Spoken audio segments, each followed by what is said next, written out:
Get ready for the countdown. 10, 9, 8, 7, 6, 5, 4, 3, 2, 1, 0. Assalamualaikum warahmatullahi wabarakatuh. Yang terhormat Bapak Profesor Basmalanin, MPD PhD, dan Bapak Rizky Satrio SHI MSI, selaku dosen pembimbing mata kuliah teori organisasi.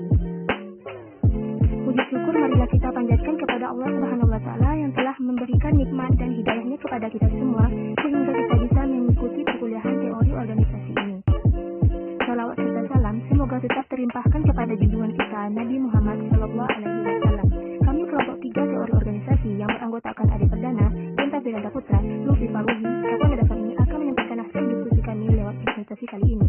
Adapun topik yang akan kami bahas yakininya lingkungan sosial. Definisi lingkungan organisasi.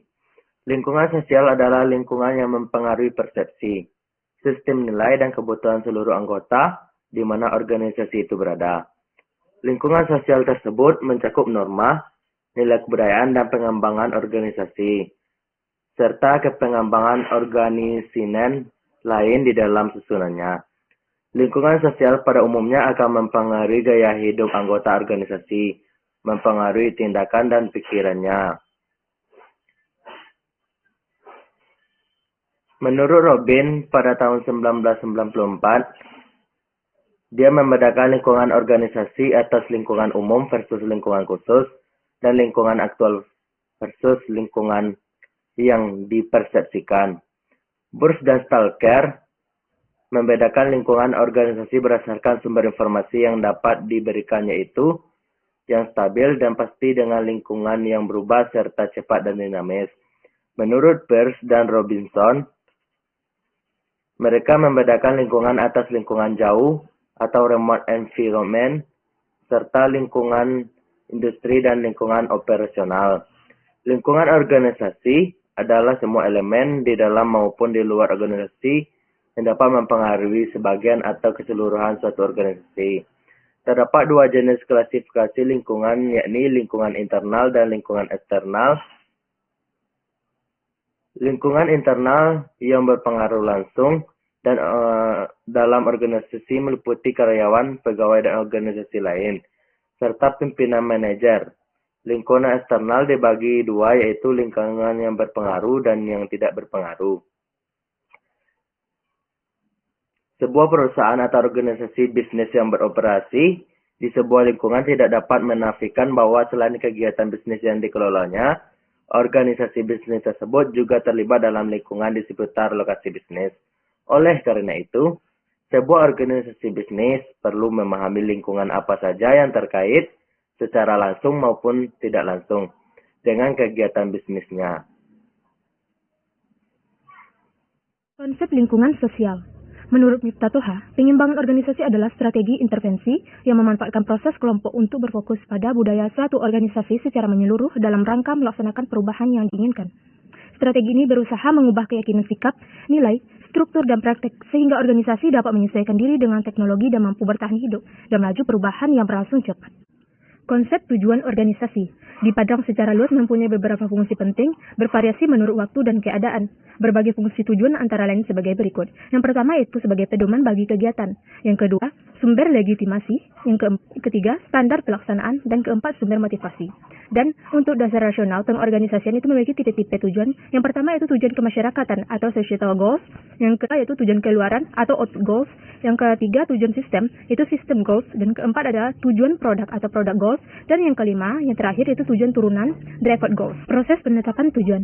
Proses penetapan tujuan merupakan usaha untuk menciptakan nilai-nilai tertentu melalui berbagai kegiatan yang akan dilakukan organisasi. Beberapa unsur dasar yang melatar belakangi penetapan tujuan suatu organisasi untuk menciptakan nilai-nilai tersebut adalah yang pertama yaitu bahwa barang dan jasa yang diproduksi organisasi dapat memberikan berbagai manfaat paling sedikit, sama dengan harganya, bahwa barang dan jasa dapat memuaskan kebutuhan konsumen atau langganan, bahwa teknologi yang digunakan dalam proses produksi akan menghasilkan barang dengan biaya dan kualitas bersaing, dan bahwa dengan kerja keras dan dukungan seluruh sumber dayanya, organisasi dapat berupaya dan berhasil dengan lebih baik dari sekedar menjaga kelangsungan hidup, yaitu untuk pertumbuhan dan dapat menghasilkan ikan laba. Peter Drucker selama bekerja sebagai konsultan untuk GE mengidentifikasi secara terperinci bidang pokok di mana perusahaan harus menetapkan tujuan bidang-bidangnya, yaitu diantaranya itu satu, posisi pasar, di mana perusahaan harus menetapkan tujuan mengenai bagian pasar yang akan direbut.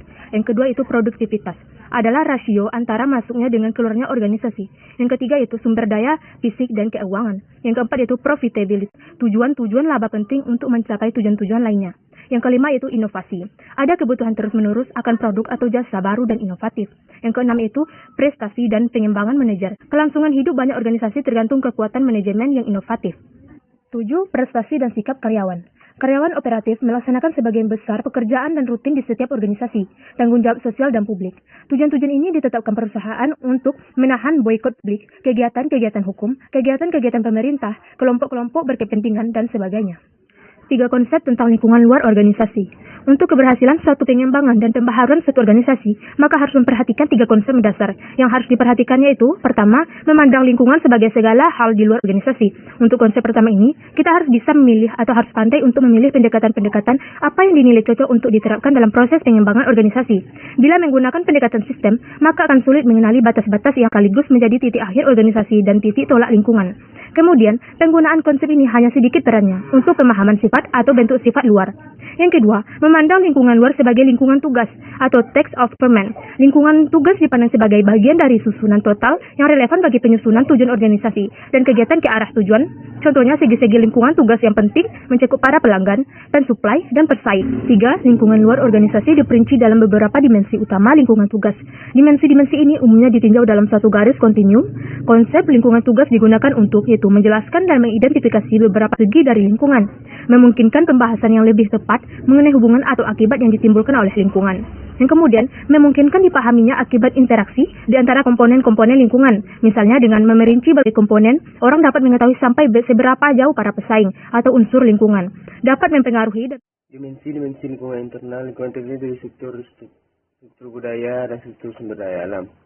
Lingkungan internal perlu dianalisis untuk mengetahui kekuatan dan kelemahan yang ada dalam organisasi atau perusahaan. Struktur adalah bagaimana institusi diorganisasikan yang berkenaan dengan komunikasi, wewenang, dan harus kerja. Struktur sering juga disebut rantai perintah dan digambarkan secara grafis dengan menggunakan bagan organisasi. Budaya merupakan pola keyakinan, pengharapan, dan nilai-nilai yang diberikan oleh anggota organisasi. Norma-norma organisasi secara khusus memunculkan dan mendefinisikan perilaku yang dapat diterima anggota dari manajemen puncak sampai karyawan operatif. Sumber daya adalah aset yang merupakan material dasar produksi barang dan jasa organisasi. Aset ini dapat meliputi keahlian seseorang, kemampuan dan bakat manajerial seperti aset keuangan dan fasilitas pabrik dan wilayah fungsional. 2. Lingkungan eksternal. Lingkungan eksternal adalah semua elemen di luar organisasi yang relevan untuk operasi.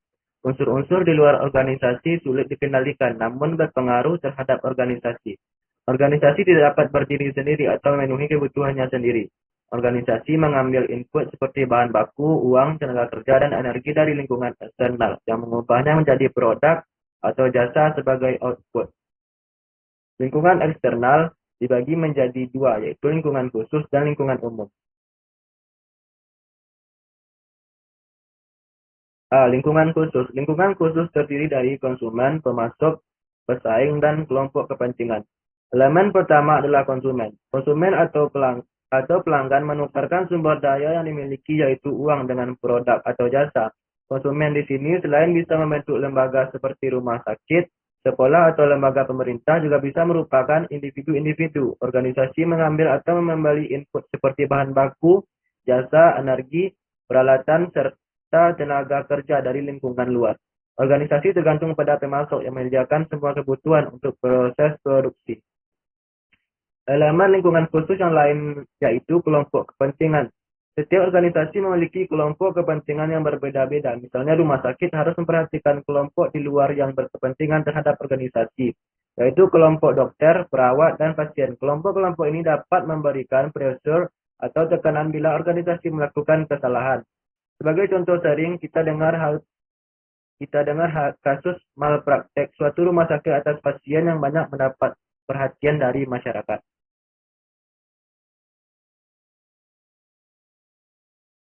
B. Lingkungan umum. Elemen-elemen lingkungan umum meliputi sosial budaya, hukum, ekonomi, politik, dan teknologi. Variabel sosial antara lain demografi, gaya hidup, dan nilai-nilai sosial. Variabel sosial budaya berkaitan dengan etika, benar, salah, dan tugas wajib. Perkembangan penduduk, angkatan kerja, struktur kerja, partisipasi kerja, dan pendidikan mempengaruhi nilai-nilai sosial budaya. Secara umum, kondisi ekonomi turut menentukan keberhasilan suatu organisasi.